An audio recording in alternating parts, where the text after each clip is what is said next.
This is a showcase of a Lenovo ThinkStation S30 Workstation PC.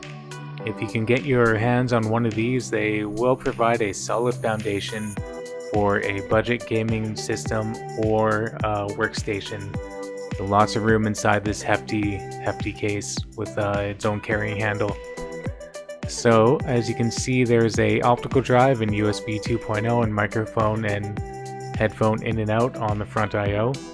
This has an Intel Xeon E5-1620 CPU, 4-core 8-thread at 3.6 GHz. Rivals some Intel i7 CPUs. I also have well, let's check out the rear I/O first. It's 1, 2, 3, 4, 5, 6, 7, 8 times USB 2.0 serial port, RJ45 Ethernet port, 2 times USB 3.0 audio in and out. There's the rear I/O of the GTX 970, which features an HDMI port, 3 times display port, and a DVI port. There's a network card that came pre-installed.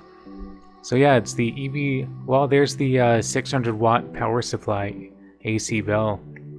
It came stock with the system, which is very handy because you don't have to replace it. It'll power the EVGA GTX 970 superclocked graphics card, 4GB GDDR5 that I have installed. So there's kind of a unique look here. There's 8 DIMM slots for RAM, and I currently have 16GB of DDR3 1600 MHz RAM installed. It has its own little fan shrouds and fans to keep it cool. An interesting CPU fan and heatsink combo. Yeah, there's a 128GB Samsung solid state drive as a boot drive for Windows, and a 512GB King-Fast solid state drive. There's all sorts of neat things in this case, like a diagnostic LED.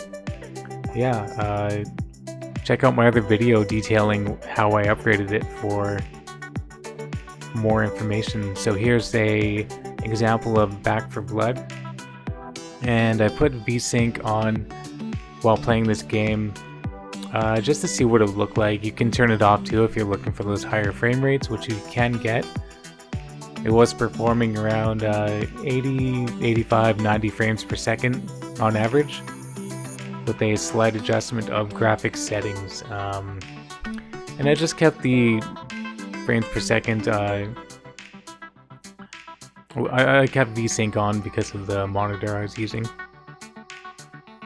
Here's an example of Dead by Daylight, and it's on ultra graphics settings, and VSync is natively active in the game.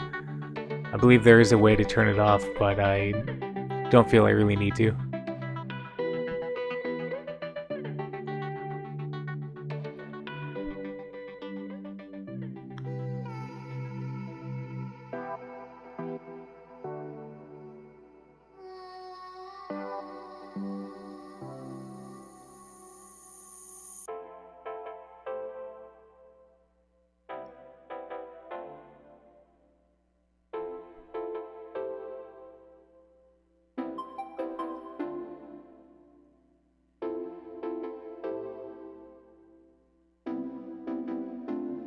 Here's an example of Lawnmower Simulator, which is a surprisingly demanding game. It's still totally playable, but I was pretty surprised that it's kind of graphically intense.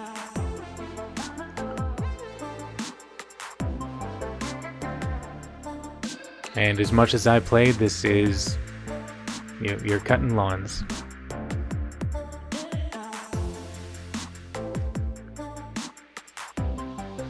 And there's Skater XL.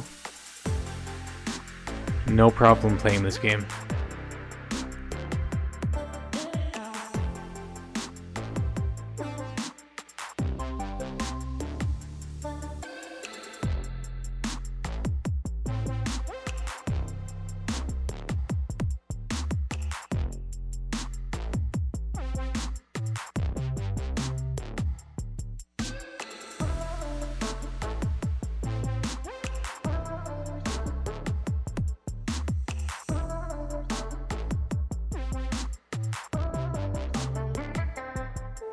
And here's an example of Stray, the new game where you play as a cat.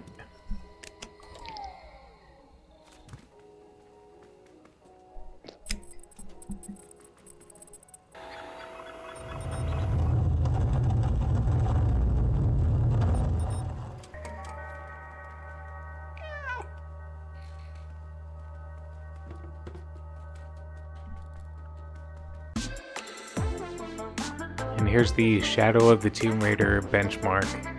And I activated VSync on this benchmark just because this is a much more graphically intense game, and although it will run perfectly well with this CPU and GPU combo, I don't believe that you need to have VSync deactivated to achieve some higher frame rates without adjusting the graphics and making them lower.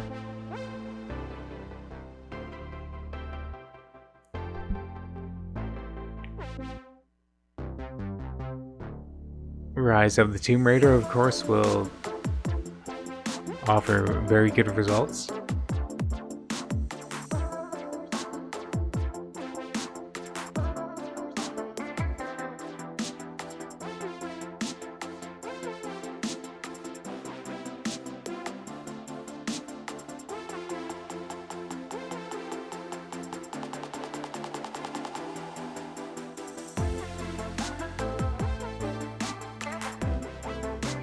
And Tomb Raider 2012 will of course run with no issues whatsoever, with a very high frame rate.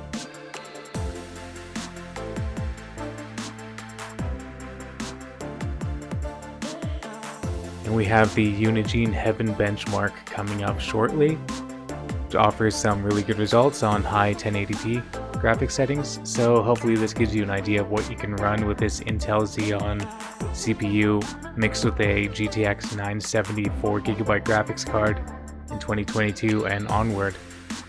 Let me know if you have a similar setup and how it's working for you. Also, what you thought of this video. Was it good? Did I miss a lot? Did I cover a lot? Let me know and we can discuss it in the comments, and check out my tutorial video showing how I did this.